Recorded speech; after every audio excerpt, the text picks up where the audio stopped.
Hi guys, welcome back to my YouTube channel. Today I'm going to be showing you how I make this lovely, delicious mandi recipe.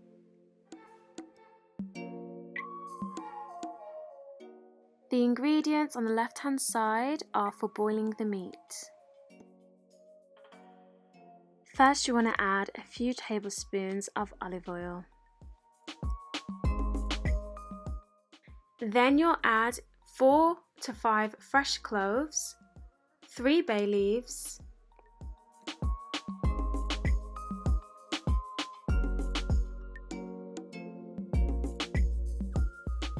1 long cinnamon stick, 3 green cardamom pods. Now give the mixture a good stir and add in 1 white onion.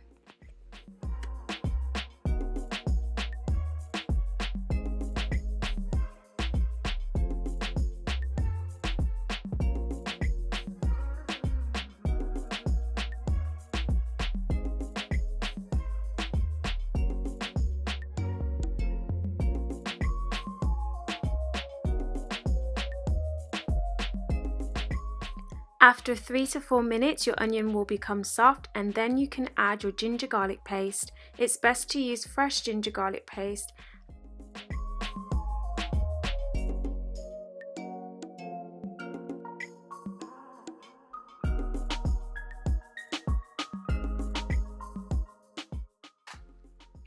Then you can add in your mutton or lamb. I'm using 1 kg of mutton.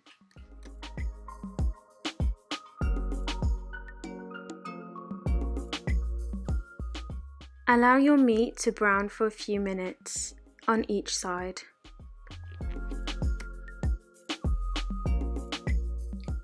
Once your meat has browned, add sufficient water to cover the meat.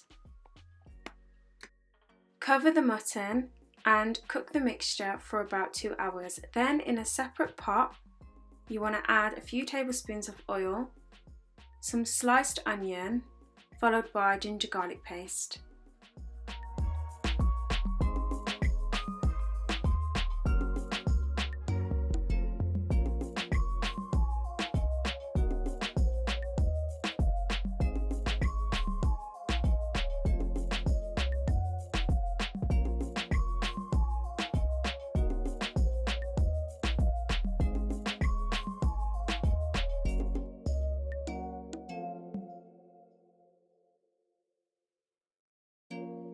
Add in 4 cloves,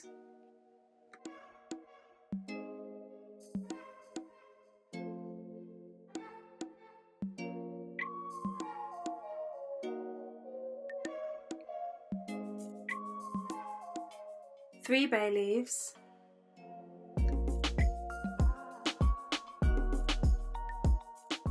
1 star anise,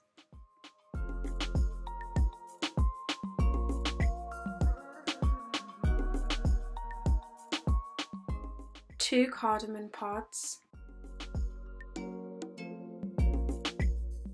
1 tablespoon of tomato paste,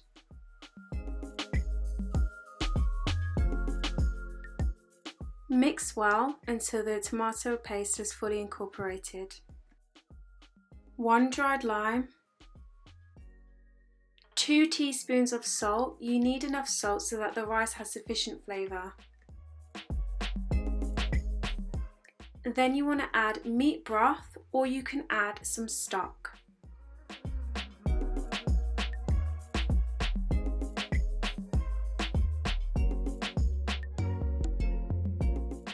Now add in your washed rice.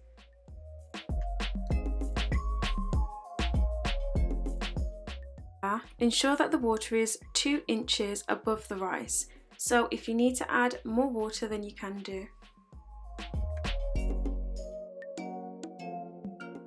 Then you can add in some saffron. It provides such a great flavour for the rice. Ensure you cover the rice and cook for 25 minutes.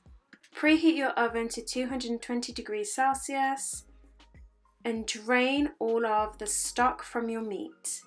add the meat to a baking tray. So here I have a mandi mix that I have made, and I'm going to be mixing this with some oil.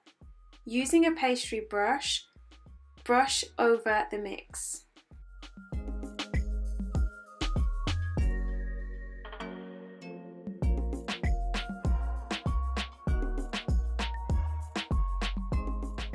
The reason why we boil our meat first is so that it's soft on the inside and crispy on the outside.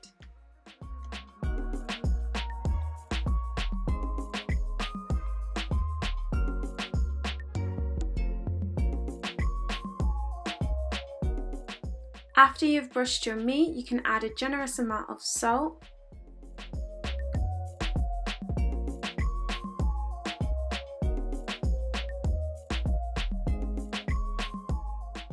Once the rice is ready, you can fluff it up using a fork. Put it to one side to continue steaming.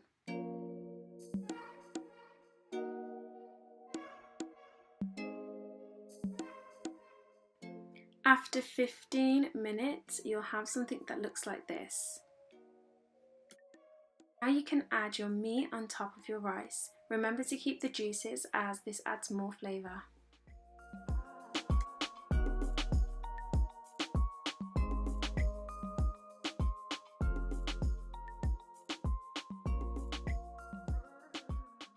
Top with nuts and fresh parsley, and this is the recipe completed. Thank you for watching. I'll see you next time. Bye guys.